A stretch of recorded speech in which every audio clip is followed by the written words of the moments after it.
vous asseoir, que Dieu vous bénisse. C'est encore une fois pour moi un grand honneur, un privilège d'être là, partager la parole du Seigneur. Je remercie encore une fois de plus l'homme de Dieu, le pasteur Gustave, de nous avoir associés. Et j'aimerais encourager les serviteurs de Dieu de Brazzaville ou du Congo en général. J'ai vu que vous avez une bonne main d'association. Et je prie que cela continue ainsi. Il est écrit ceci, j'ai lu Apocalypse chapitre 4, versets 1 à 5, et je parle de ton tour pour monter, émerger et atteindre des dimensions que Dieu veut que tu puisses atteindre. Parce que l'initiative n'est pas des gens, l'initiative vient de Dieu qui ouvre la porte et dit monte. Ce n'est pas Jean qui est allé chercher, je veux monter par quelque part, mais c'est Dieu qui a provoqué cette occasion. Il le fera aussi pour quelqu'un ici, pour des raisons fondamentales. Il est écrit ceci, après cela, j'ai vu une porte ouverte dans le ciel. Et la voix que j'avais entendue me parler au début et qui résonnait comme une trompette me dit, monte ici. Et je te montrerai ce qui doit arriver après cela. À l'instant, l'Esprit s'est saisi de moi et voici, il y avait un trône dans le ciel et sur ce trône, quelqu'un siégeait.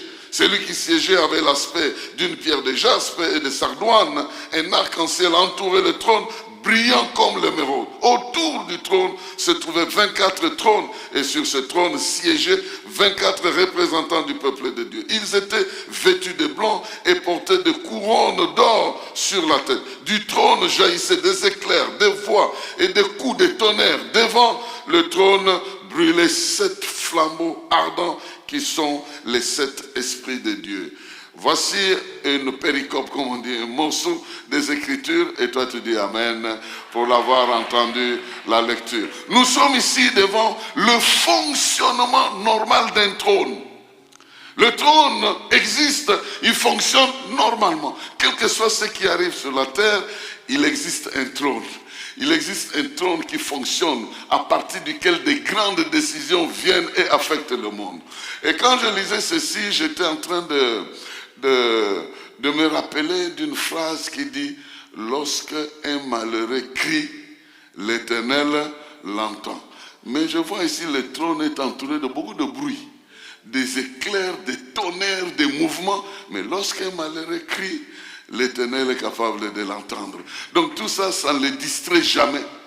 Il est toujours focalisé sur ce qu'il doit faire et il réalise ce qu'il doit faire indépendamment de tout ce qui se passe autour de son trône. Et j'aimerais avancer pour donner quelques raisons fondamentales pour lesquelles Dieu peut t'ouvrir le ciel. Ouvrir dans ta vie te permettre d'accéder dans des visions ou des choses qui ne sont pas toujours communes auprès des autres personnes. Y a-t-il des raisons fondamentales que Dieu puisse nous transmettre cette parole que Jean a eu à un moment donné à voir? On n'a même pas dit le ciel, mais c'est une porte qui s'est ouverte dans le ciel et il a eu accès à la vision qui lui a permis de voir que même si le monde semble ce qu'il est, il existe un lieu de gloire, de magnificence, ou des choses. Je vais arrêter la lecture parce que plus loin là-bas, il y a même des êtres avec des yeux partout là. Imaginez-vous un être comme ça apparaissait ici avec des yeux un peu partout, avec 3 paires d'ailes, en train de vous dire tout ce qu'il peut vous dire. Mais c'est extraordinaire, c'est tout simplement extraordinaire. Et moi je suis fier de ce Dieu-là, parce que ma vie dépend de lui, parce que mon avenir dépend de lui, parce que ce que je le suis à partir de lui. Et malgré son honneur, sa gloire et tout ce qu'il a, il a dû jeter un regard sur la vie d'un homme. Aussi pauvre pouvait-il être pour transformer sa vie. Parce qu'il prend les choses viles du monde comme matière première de son usine de grâce et les transformer et en faire d'eux des personnes utiles. Quelles sont les raisons fondamentales? J'en ai retenu 3 en étudiant un peu en profondeur certains passages similaires de la Bible, j'ai retenu 3 raisons fondamentales pour lesquelles Dieu peut vous faire avancer en vous ouvrant, en plus de la connaissance de sa parole écrite, quelques expériences spirituelles qui peuvent vous permettre d'aller au-delà. La première raison, c'est que Dieu aime utiliser certaines de ces révélations-là pour nous aider à connaître notre mission, à connaître ce qui préoccupe son cœur. En quelque sorte, lorsque Dieu nous ouvre son cœur, le ciel s'ouvre. En d'autres termes, si Dieu s'approche pour nous communiquer ce qui le préoccupe, afin que ça devienne aussi notre préoccupation, il nous retire et nous fait faire des expériences particulières. En fait, Jésus a dit, cherchez premièrement le royaume et la justice de Dieu. Et si Dieu veut que notre cœur soit préoccupé par ce qui le préoccupe, il peut ouvrir ce genre de situations afin que nous puissions non seulement connaître le plan de Dieu, mais nous impliquer dans ce plan. Je lis juste quelques 2 textes que vous connaissez très bien. Le premier dans Exode, chapitre 3, versets 7 à 8, il s'agit de Moïse. La vision qui révèle la mission divine et notre place pour que nous puissions nous impliquer dans cette mission-là. Ici, Exode chapitre 3, versets 7 à 8, l'Éternel reprit, j'ai vu la détresse de mon peuple en Égypte et j'ai entendu les cris qui lui font pousser ses oppresseurs. Oui, je sais ce qu'ils souffrent. C'est pourquoi je suis descendu pour le délivrer des Égyptiens, pour le faire sortir d'Égypte et le conduire vers un bon et vaste pays, un pays ruisselant de lait et de miel, celui qu'habitent les Cananéens, les Hittites, les Amoréens, les Phérésiens, les Éviens, les Jébusiens. Dieu voit la souffrance d'un peuple. Il veut prendre son fardeau de libérer ce peuple-là. Il communique ça à quelqu'un. Je suis certain que s'il avait choisi Moïse, je suis aussi certain que si Moïse n'avait pas quitté l'Égypte, s'il était resté comme un prince d'Égypte, Dieu allait le rencontrer là-bas. Il allait toujours le toucher pour lui communiquer ses fardeaux. Nous vivons dans un monde où nous avons nos propres fardeaux, nous avons nos propres objectifs, mais nous avons aussi Dieu à côté de nous qui a aussi des fardeaux qui semblent être peut-être en dehors de ce que nous pouvons imaginer. Donc ici, Dieu voulant agir dans la vie de tout un peuple, le sortir de cette situation, est descendu là où il avait la personne choisie.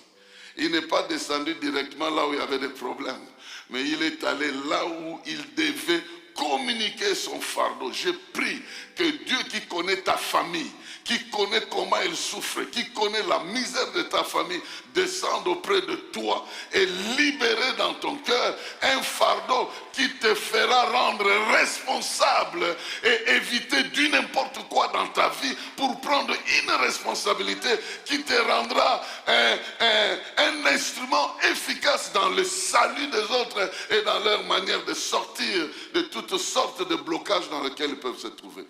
Dieu avait un souci, il a libéré ça dans la vie de Moïse. Effectivement, Moïse a tergiversé, mais Dieu a insisté jusqu'à ce qu'il a fini par l'utiliser. Eh bien, Moïse n'est pas le seul.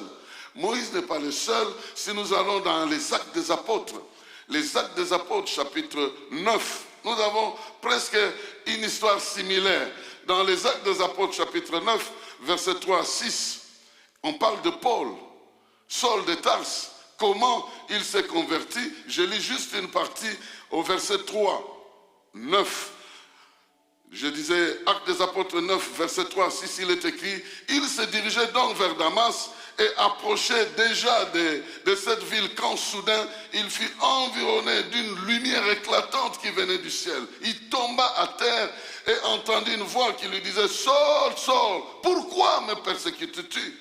Qui es-tu, Seigneur? Demanda-t-il. La voix reprit, je suis moi, Jésus, que tu persécutes. Mais relève-toi, entre dans la ville et là on te dira ce que tu dois faire. Amen. Voici le même Dieu touché par le fait que son peuple, maintenant, ce n'est pas il ne s'agit pas simplement des Juifs. Il s'agit de tous ceux qui ont cru en Jésus, qui se font maltraiter. Et lui, là-bas, il voit comment son peuple est maltraité. Et il va utiliser le même instrument que l'ennemi utilisait. Le même instrument, parce qu'en réalité, des fois, Satan nous fait faire des choses avant que nous ne puissions nous découvrir. Des fois, avec honnêteté et sincérité, nous travaillons, croyant que nous travaillons pour Dieu, mais notre honnêteté, notre sincérité ne nous justifiera pas. C'est Dieu qui connaît la vraie destinée de notre vie et qui sait que même si nous sommes là en train... Paul croyait sincèrement qu'il servait Dieu. Il croyait sincèrement. Mais on peut aussi être sincèrement en faute. On peut aussi être sincèrement dans l'erreur. Notre sincérité ne veut pas dire que nous sommes dans la bonne voie. Nous pouvons être sincèrement, nous pouvons aussi sincèrement nous perdre.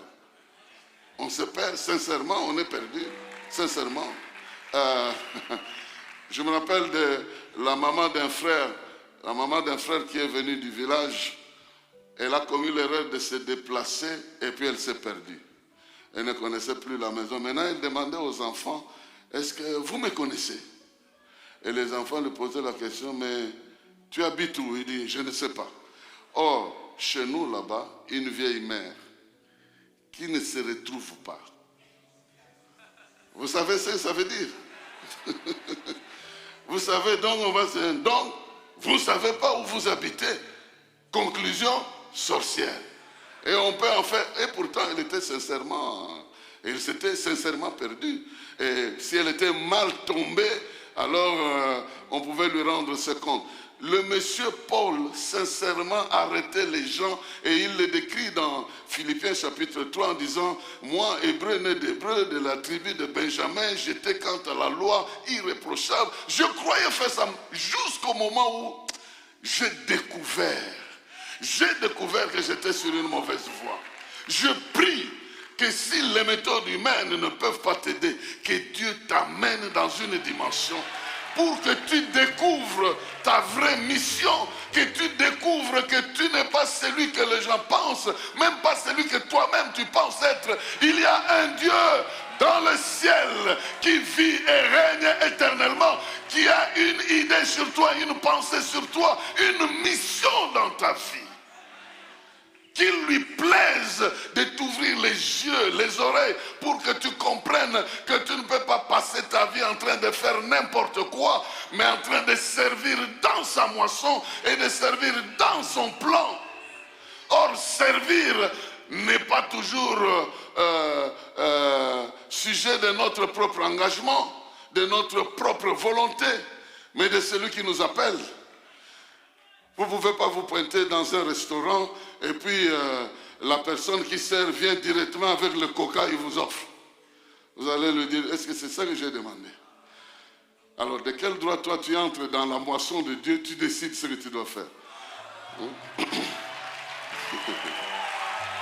Est-ce que tu peux toi-même décider que Dieu, je vais te servir en tant que prophète? Tu vas décider ça comment? Non, je viens, je te sers en tant que pasteur. Tu décides ça sur base de quoi? Sur base de quoi? Sur base de tes propres idées ou des stratégies qu'on montre. Laisse Dieu ouvrir ton intelligence. Laisse Dieu t'ouvrir le champ et te montrer, je te veux ici. Je veux que tu ailles. Là où le trône a été ouvert, les missions ont été clarifiées. Si vous demandez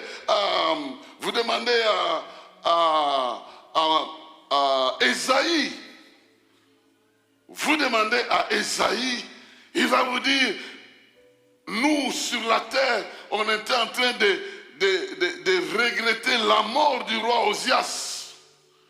Le roi Osias, un roi aussi influent, était mort.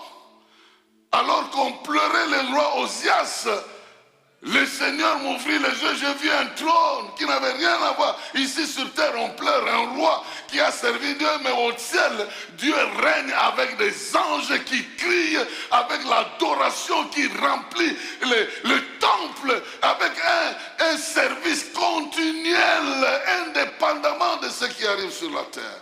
Et c'est là qu'il entend la voix, il dit, qui ira pour nous? Qui est-ce que nous allons envoyer? Sa mission n'est pas venue de son initiative, ni de sa volonté de faire quoi que ce soit, mais d'un appel réel, clair, et un appel qui est centré sur une mission précise que Dieu lui a confiée. C'est dans ce cas-là qu'on ne va jamais se bousculer sur le terrain, qu'on ne va jamais envier quelqu'un d'autre. C'est lorsque je sais qu'on m'a appelé pour ceci que je n'irai pas empoisonner quelqu'un pour aller prendre sa place. D'abord, comment vous pouvez empoisonner quelqu'un pour prendre sa place? Pour servir qui? Qui vous a dit de faire? Est-ce que c'est ça la mission que vous avez reçue? Même si vous pensez être plus important que cette personne-là. Ici, Dieu ouvre le ciel pour nous identifier, nous localiser, mais aussi pour nous communiquer sa pensée sur nous et de notre rôle dans sa mission. Si vraiment nous pouvons partir de là, si tous nous étions partis de là, on n'aurait pas de bousculade dans le champ. Chacun suivrait son rôle, il ferait ce qu'il doit faire. Il n'envierait personne, il n'envierait personne. Parce que moi, je n'ai pas tout ce que l'autre a. Et je n'ai même pas besoin de ça. Je resterai moi avec le peu qu'on m'a donné. Je servirai là où on m'a demandé de servir. Et puis je partirai. Les ambitions là au nom international, mondial, ça c'est pas mon affaire. Si je dois rester à Brazza, je resterai à Brazza. Je mourrai à Brazza et j'irai être félicité de l'autre côté. Je ne me battrai pas pour qu'aujourd'hui je sois à Sri Lanka, à New York, à tout ça. Pour aller faire quoi? Pour aller faire quoi là-bas? Mais si je sers correctement Jésus, comme lui-même a fait à Jérusalem, est-ce qu'il est arrivé, est-ce qu'il est venu lui-même à Pointe-Noire ici? Non, il n'est jamais venu là-bas. Mais vous allez là-bas, vous allez voir les gens qui dansent en son nom, qui proclament son nom. Lui-même n'est jamais allé là-bas. Laissez Dieu vous utiliser. Laissez Dieu vous utiliser. Laissez-le vous prendre là où vous êtes et vous équiper. Et il en est capable. Il est capable, dans un clin d'œil, il vous ouvre les yeux et vous voyez le chemin. Vous êtes animé d'un fardeau que personne ne pourra éteindre. Personne ne pourra éteindre. Ça brûlera du feu du ciel, de la qualité, pas de la haine de la... Non, la haine, petit niveau. La haine, c'est un petit niveau. Et servir chez Potiphar et croire que tu es arrivé, Potiphar, petit niveau. Hein? La maison de Potiphar, petit niveau. La bénédiction de Potiphar, petit niveau. La femme de Potiphar, petit niveau. Les richesses de Potiphar, petit niveau. La gloire de ce Potiphar, petit niveau. Petit niveau. Il y a quelque chose qui t'attend selon le plan qui t'a été préparé et qui ne peut être annulé par personne. Ni la prison, ni la trahison, ni la haine, ni la colère des membres des familles. Oh, rien ne peut arrêter ce plan-là parce que le ciel a déjà boutiqué ta vie. Le ciel a déjà boutiqué ce que tu dois être. Le ciel a déjà préparé l'image de ta vie. La maquette de ta vie a déjà été préparée du ciel. Et à la terre, il n'y aura que la matérialisation de ce que Dieu a déjà décidé, aura déjà décidé dans le ciel. Et même si on venait brûler le temple et la maison, la maquette est au ciel. On peut reprendre la construction. Parce que celui qui a conçu ça, il détient encore le secret de la maquette. Que Dieu t'ouvre le ciel. Que Dieu t'ouvre une connaissance nouvelle. Et que tu aies un mandat venant de lui et pas des hommes. Ni pas fabriqué par toi-même. Alors tu deviendras incontestable sur le chemin. Incontestable sur le terrain. Donc, de la même manière que Dieu tire comme objectif d'avoir des gens lucides, d'avoir les gens conscients de leur appel, d'avoir les gens connectés réellement à la source, alors nous allons avoir des ministères authentiques qui reflètent la gloire de Dieu et qui communiquent, comme le dit l'apôtre Paul, une gloire transportée par des vases de terre. Nous resterons des vases de terre, mais à l'intérieur, il n'y aura pas la terre. À l'intérieur, il y aura des choses bien glorieuses que nous serons en train de... Mon corps restera matière, terre. Mais à l'intérieur, il n'y aura pas la terre. Il n'y aura pas la terre, il n'y aura pas la terre. Il y aura des choses qui sont capables de bouleverser, de renverser, de restaurer, d'annihiler, d'anéantir, mais aussi de créer. Aussi de créer. Et petit niveau. Il y a des choses petit niveau. Il y a des petits miracles ici, des charlatans, petit niveau. Petit niveau. Il ne faut pas accepter des trucs de petit niveau là. Il faut aller monter vers le grand niveau. Vers le grand niveau, il y a des choses qui vous attendent. Jésus lui-même a dit, vous tous qui êtes fatigués et chargés, venez, je vais vous décharger de faux fardeaux et je vais vous donner de vrais fardeaux. Et puis il a ajouté que son fardeau est léger. C'est léger, je ne veux pas aller passer la nuit, je ne sais pas, sur une montagne pour avoir la force de faire des miracles. Non. Et puis je n'ai pas besoin d'aller prier partout là-bas pour chercher Dieu. Je me rappelle un monsieur qui a dit un jour, son téléphone était perdu.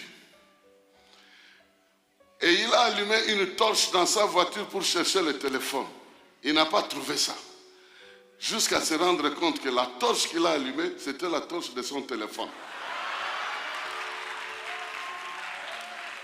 Donc des fois, nous allons chercher Jésus avec lui-même.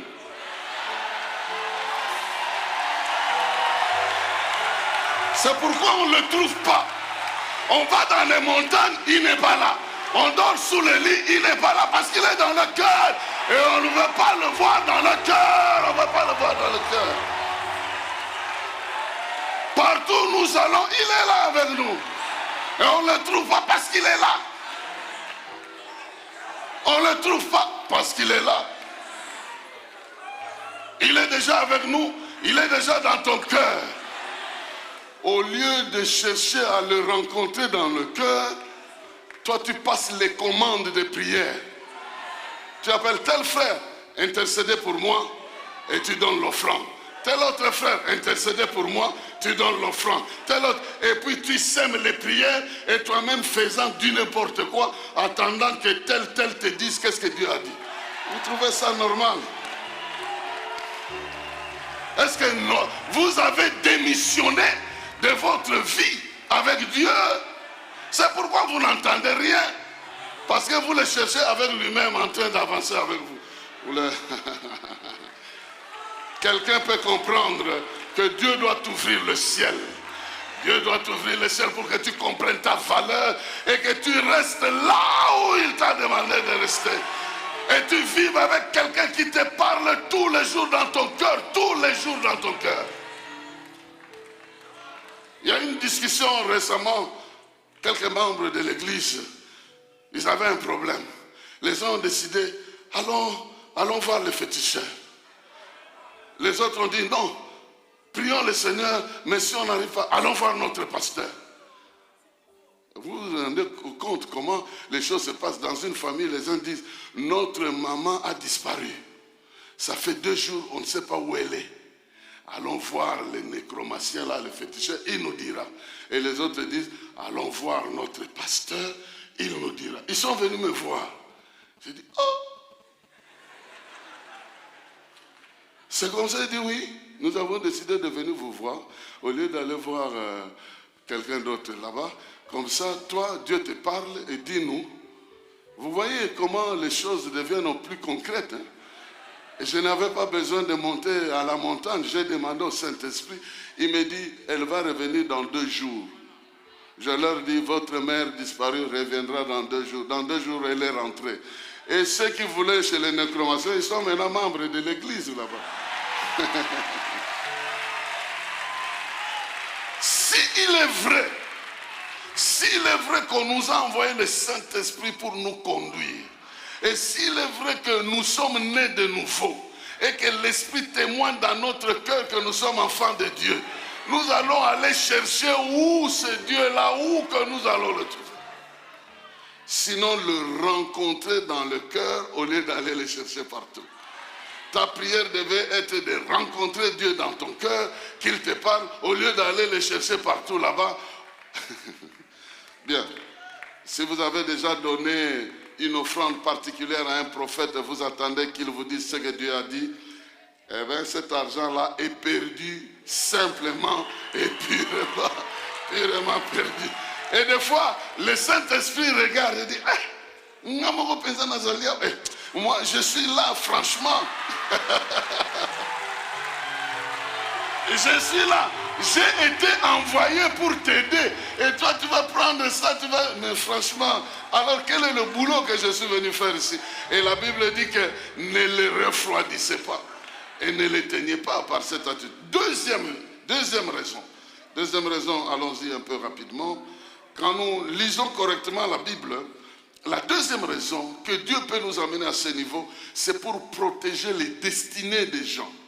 Parce qu'il y a des gens qui risquent de rater leur destinée.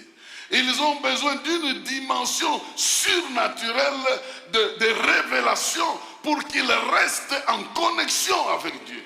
Ou alors même pour qu'ils soient respectés, et que certaines choses puissent arriver. Qui pouvait convaincre Pierre d'aller chez Corneille? Qui pouvait le convaincre? Qui pouvait convaincre Pierre que Dieu a agréé ce militaire-là, romain, qui vous crée des problèmes? Il faut entrer dans ma maison et annoncer la bonne nouvelle. Qui? Sinon Dieu lui-même. Il a utilisé des méthodes qui surpassent l'intellect. Et quand nous lisons ce passage-là, rapidement, il est écrit dans les Actes des Apôtres, chapitre 9. Non, c'est le chapitre 10, le verset 9. Il dit ceci: le lendemain, tandis qu'il était en chemin et se rapprochait de Jaffa, Pierre monta sur la terrasse de la maison pour prier. Il était à peu près midi, il eut faim et voulut manger. Pendant qu'on lui préparait son repas, il tomba en extase, il vit le ciel ouvert et une sorte de grande toile tenue aux 4 coins qui s'abaissait et descendait vers la terre. Elle contenait toute espèce d'animaux, des quadrupèdes, des reptiles et des oiseaux. Il entendit une voix qui lui dit: lève-toi, Pierre, tue ces bêtes et mange-les. Oh non, Seigneur, répliqua Pierre, car jamais de ma vie, jamais alors de ma vie, je n'ai rien mangé de souillé ou d'impur. Mais la voix reprit et dit: ce que Dieu a déclaré pur, ce n'est pas à toi de le considérer comme impur. Par 3 fois, cela se renouvela, puis la nappe disparut. La personne que tu es en train de juger maintenant comme impure, Dieu l'a déjà déclaré pur. Mais tu ne le sais pas, comment tu le sauras? Comment tu le sauras? Comment tu pourras aller servir dans un endroit où tu n'as jamais imaginé que Dieu peut t'envoyer dans cet endroit-là? Sinon par un degré de révélation. Par un degré de révélation qu'on peut aller jusque dans le camp de l'adversaire et apporter la nouvelle parce que c'est Dieu qui nous envoie. Ici, il voit en vision, mais en réalité, il est en train de voir sa mission vers les païens, vers les gens qu'il a toujours jugés, vers les gens qu'il a toujours condamnés. Il devait d'abord arriver jusque chez eux pour qu'ils se rendent compte. C'est quand il est arrivé chez Corneille qu'il a commencé à prêcher qu'il a vu le Saint-Esprit agir de la même manière. Il dit, ah, je comprends maintenant que Dieu leur a aussi donné la même chose. Il dit, je comprends maintenant. Est-ce que vous savez que, bien aimés dans le Seigneur, certains d'entre vous, pour qu'on vous accepte, les gens doivent avoir des révélations. À cause de votre passé, à cause de tout ce que vous avez fait, pour qu'on arrive à vous accepter, il faut que les gens puissent atteindre un niveau, qu'ils te connaissent autrement, comme Dieu te connaît. Alors, qu'est-ce que tu as à faire? C'est de demander à Dieu de jouer ce rôle-là. Toi-même, tu ne vas jamais passer dans les réseaux sociaux pour t'imposer que l'Éternel Tout-Puissant, il m'a accordé l'autorité de faire ceci. Mais laissez l'Éternel faire ce boulot. Laissez-le faire. Même pour Paul lui-même. Paul lui-même. Est-ce que vous avez déjà entendu ce texte ici? Paul lui-même. Or, à Damas vivait un disciple nommé Ananias. Le Seigneur lui apparut dans une vision et lui dit, Ananias, oui Seigneur, répondit-il. Et le Seigneur lui dit, lève-toi, va dans la rue qu'on appelle la rue droite. Et dans la maison de Judas, demande à voir un nommé Saul, originaire de Tarse, car il prie. Maintenant que je suis avec toi en prière, je suis aussi avec lui en prière. Vous deux, vous êtes devant moi. Je ne sais pas si vous comprenez ça. Maintenant que je te parle, dans la vision, lui aussi est en prière. Et lui, qu'est-ce qu'il voit? Car il prie, et dans la vision, il voit un homme du nom d'Ananias entrer dans la maison et lui imposer les mains pour lui rendre la vue. Oh, quel Dieu formidable! Un Dieu formidable. Ne te préoccupe pas de ton authenticité. Sois seulement authentique et Dieu fera le reste. Dieu est un vrai marketeur. Il peut t'imposer même là où on ne t'a jamais choisi. Il peut te faire glisser même là où les lois sont contraires. Si vous demandez à Samuel, il va dire, eh bien, mon père est originaire d'Éphraïm. Mais il n'était pas supposé que moi je puisse travailler dans les sacerdoces. Mais un jour, Dieu a dit à ma mère, j'avais décidé que la tribu d'Élie puisse me servir, Élie le sacrificateur, les Lévites. Mais maintenant, j'honorerai celui qui m'honore.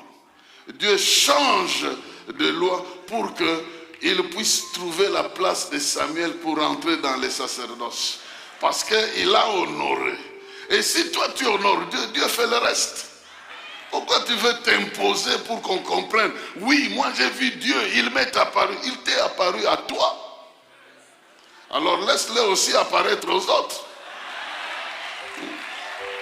Il t'est apparu à toi, et comme toi-même tu ne sauras pas régler ça, laisse-le parler aussi aux autres. Comme ça, il y a une connexion divine, et c'est la vision qui règle ce que l'intelligence humaine ne peut pas régler. Il vous met au même niveau, il vous met au même niveau. Ananias dit, la suite je n'ai pas voulu lire, vous la connaissez. Ananias est en train de dire, Seigneur, toi tu es au ciel, hein? Dans les lumières des brouhahas, là-bas des tonnerres et des anges qui t'adorent. Peut-être il y a des choses sur terre que tu ne sais pas. Ce monsieur-là, le monsieur-là dont tu parles là, mais il a maltraité les chrétiens. Il a fait du n'importe quoi dans la vie des chrétiens. Et ici, il n'est pas venu innocemment. Il est venu avec des mandats. Il dit, ce mandat d'arrêt a été arrêté lui-même, le mandat. Il a été changé en cours de route. Non, écoutez. La vision nous fait rattraper le retard d'information. Parce que le ciel est déjà très bien informé et nous sur la terre, nous sommes en retard d'information. Alors que tu crois que tu as perdu, Dieu sait que tu as déjà gagné. Alors que tu penses que tu as 4 jours dans la tombe, mais il sait que tu es encore en vie. Et on peut te sortir de là où tu es pourri.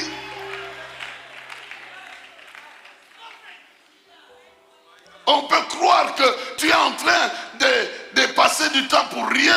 Et pourtant, depuis le ventre de ta mère, on t'a déjà consacré. Et les jours étaient déjà préparés. Alors que toi, tu te débats. Que Dieu utilise des moyens pour authentifier. C'est ta destinée. C'est ce que tu dois faire. C'est ce que Dieu a prévu pour toi. Et une grande destinée ne peut pas faire l'objet des imaginations limitées par l'intelligence obscurcie. Non, pas du tout. Il faut que ce Dieu-là qui détient ta destinée ouvre ta porte. Ouvre le ciel pour toi. Et pour toi, il ouvre aussi dans la vie des autres. Dis Soldetas, non, non, tu parles de ce monsieur-là. Je l'ai déjà rattrapé en cours de route. J'ai déjà récupéré la situation. Ah, j'ai pris aussi que quiconque viendrait contre toi puisse être rattrapé en cours de route. Et que toi, tu as la mission d'aller prier pour lui afin que les écailles tombent de ses yeux. Et qu'il comprenne que ce Dieu-là, c'est un Dieu authentique, un Dieu vrai. Et il devrait changer. Je prie que la vision puisse t'aider à changer la vie. On m'a amené un enfant de 7 ans, je crois. 7 ans, sa mère m'a amené. Il dit, cet enfant, il aime la magie. Il dit quoi? Il étudie dans une école, je ne vais pas mentionner ici la religion pour ne pas créer de problèmes. Mais dans cette école-là, on l'a initié à la magie.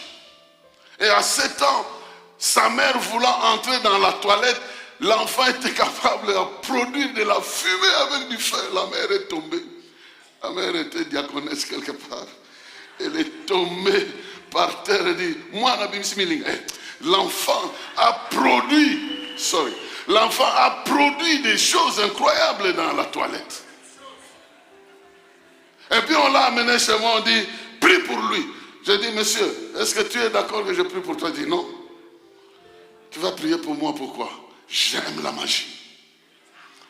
Je savais que la magie c'était un petit niveau.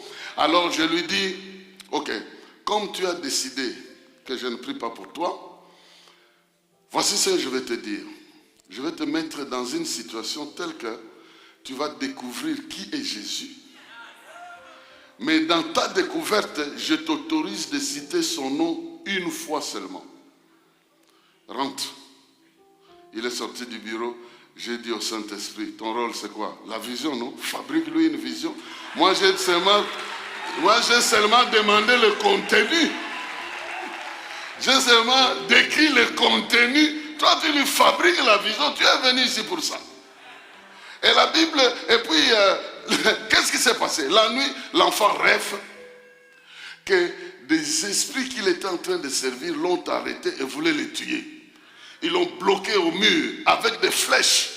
Alors pendant qu'il voulait venir pour l'assommer, il a entendu, il s'est rendu compte de ce que je lui avais dit de crier le nom de Jésus. Il a dit, Jésus sauve-moi.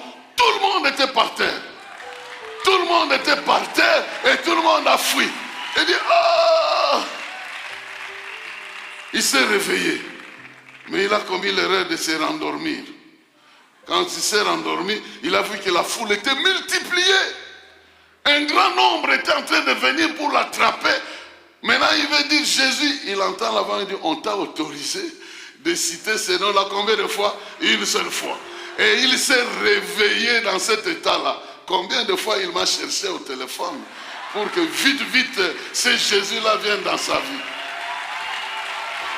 Est-ce que vous comprenez ça? Simplement la vision lui a rendu la possibilité de voir la grandeur. Écoutez, mes frères et sœurs, ne souffrez pas là où vous ne devez pas souffrir. Laissez Dieu faire son travail.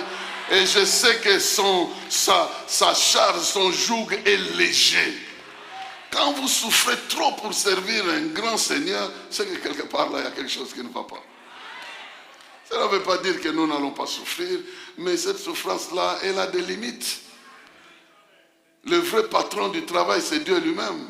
Le vrai pourvoyeur, c'est Dieu lui-même. Et quand il arrive un moment, tu souffres plus que tu devais souffrir. Pose-toi la question si tu fais ce que tu devrais faire. Ou bien tu es en train de faire autre chose qu'on ne t'a pas demandé de faire. Est-ce que tu es sur la voie que tu devais suivre? Ou bien tu es sur une voie que tu ne devais pas suivre? Et ici, Ananias en train de prier, et c'est sûr, ça c'est moi qui imagine, qu'il était en train de prier. On a appris que Paul est en train de venir ici. Seigneur, protège-moi, Seigneur, protège. Parce que le bruit courait avant que Paul n'arrive. Et dans cette prière, Dieu lui dit, ce monsieur-là est ici, il est sur telle rue, avec les détails de l'avenue, de là où il est logé. Qui peut se cacher devant Dieu? Personne ne peut se cacher devant Dieu. Qui peut arrêter l'œuvre de Dieu? Personne ne peut arrêter. Et lui-même, Paul, quand Jésus lui est apparu, il lui dit, à partir de maintenant, il te sera difficile de réenjamber les aiguillons, de retourner, parce que derrière toi, il y a une armée qui t'accompagne. Tu ne pourras plus jamais reculer. Et il n'est plus jamais reculé. Quand il a eu cette connaissance-là, il dit lui-même que dans toutes les villes où je vais, le Saint-Esprit me montre que je vais souffrir.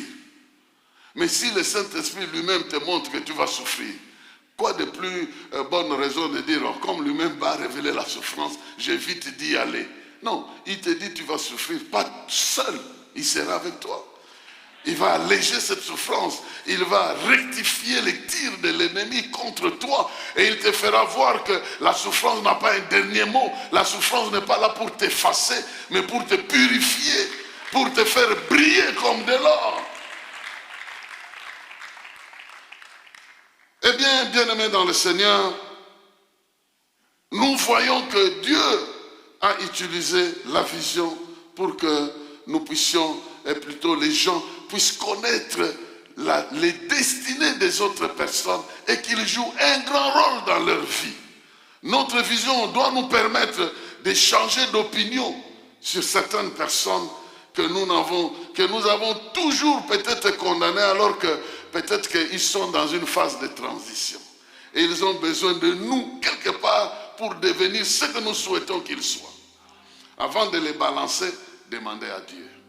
Demandez à Dieu, il va vous éclairer, il va vous aider à le faire. Bien sûr qu'on ne doit pas participer avec n'importe qui, mais on ne doit pas non plus vite condamner tout le monde en ne sachant pas où se trouve qui par rapport à sa vie, à sa destinée et par rapport à sa marche avec Dieu.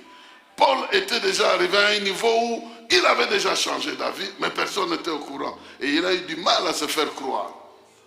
Mais j'aime la grâce de Dieu. La grâce de Dieu te donnera la vitesse de rattrapage.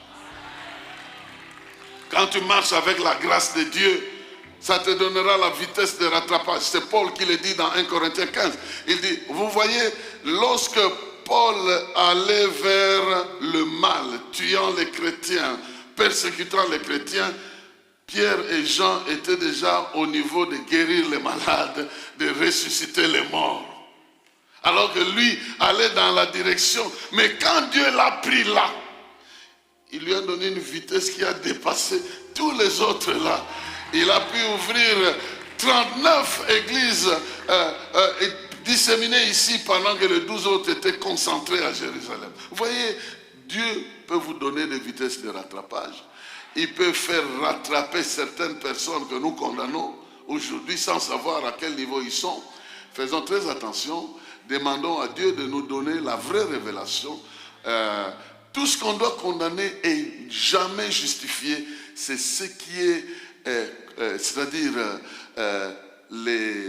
ce qui n'est pas acceptable, les antivaleurs et tout ce que la Bible condamne, on condamne. Si toi tu es dedans, on te condamne avec. Mais on ne te cite pas, on condamne seulement.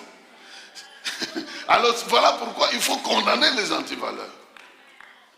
Un jour, un ambassadeur est venu me poser la question, il dit,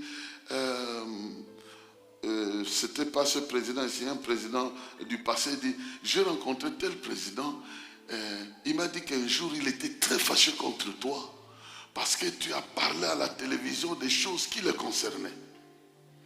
Et il voulait prendre des mesures contre toi, mais quelle était sa surprise que la semaine qui suivait, tu as savonné ses adversaires. Et il s'est ressaisi, il dit, ah, donc, ce monsieur, il n'a pas parlé contre moi. Mais voilà, maintenant, il parle contre... Qu'est-ce qu'il cherche, lui, finalement? Je lui ai dit, je n'ai parlé ni contre lui, ni pour lui. Nous parlons contre les antivaleurs. Peut-être ce jour-là, j'ai condamné les antivaleurs dans lesquels il s'est retrouvé. Alors il pensait, comment je peux quitter chez moi, aller prêcher en ayant l'idée de critiquer un individu? C'est ça l'évangile. Non. Je dois condamner le mal. Condamner alors. Toi, c'est ton problème. Si tu es dans ce mal-là, on va te condamner avec ce mal-là. On parlera toujours on parlera contre le mal. On condamnera cela. Sans vous citer. Mais si vous vous sentez agressé, c'est votre changer. Sinon, nous, on n'arrêtera pas de condamner le mal. Le mal est le mal, on doit le condamner. Et le bien, on doit avancer. Donc, nous devons atteindre un niveau où nous avons une connaissance équilibrée pour aider ou ne pas aider, intervenir ou ne pas intervenir dans les destinées des individus. Parce que ceci est très important. Très important, il y a des gens qui attendent de nous un coup de pouce.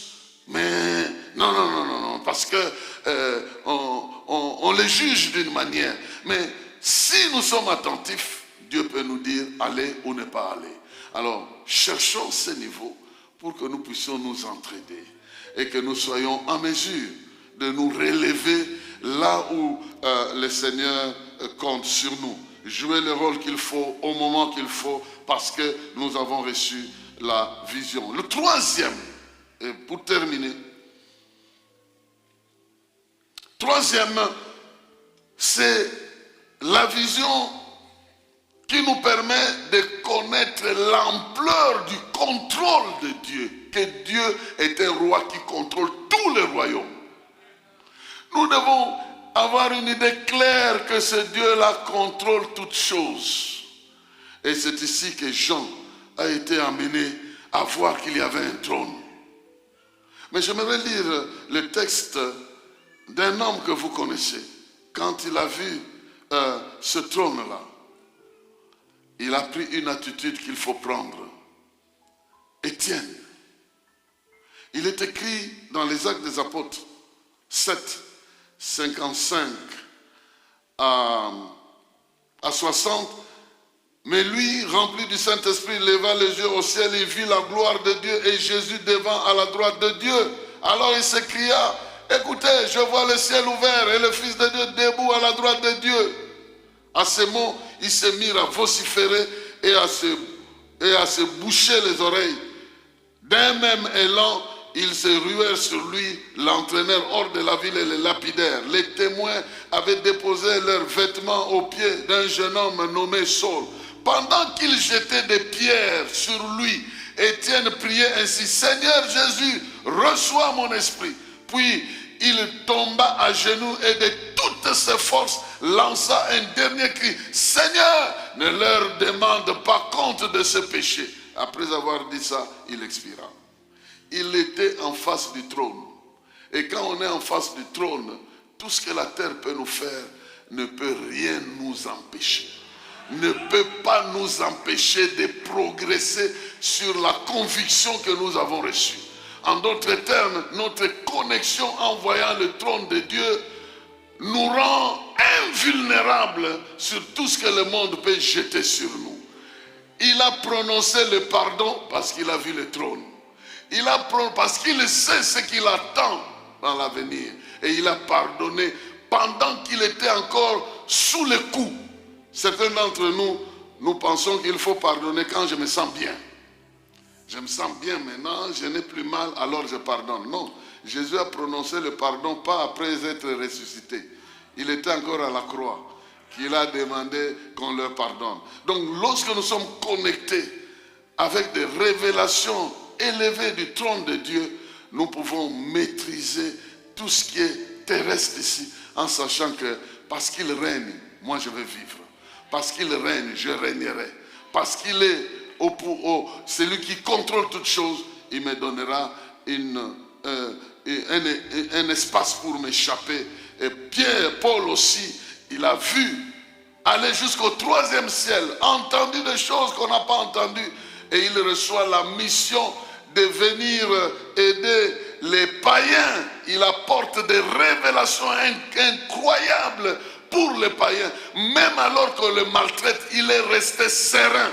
Il n'a jamais changé de message parce que ce qu'il a reçu, il a reçu ça d'une source immuable, d'une source qui ne change pas. Je prie que de cette source-là, la Bible dit, tout don parfait et toute grâce excellente descend du ciel, du Père des Lumières, en qui il n'y a ni changement, ni ombre de variation. Que nous soyons connectés à ce Dieu-là pour que nous puissions exercer notre ministère avec des grâces excellentes qui proviennent de ce trône. Que Dieu bénisse sa parole dans vos oreilles et que Dieu vous bénisse.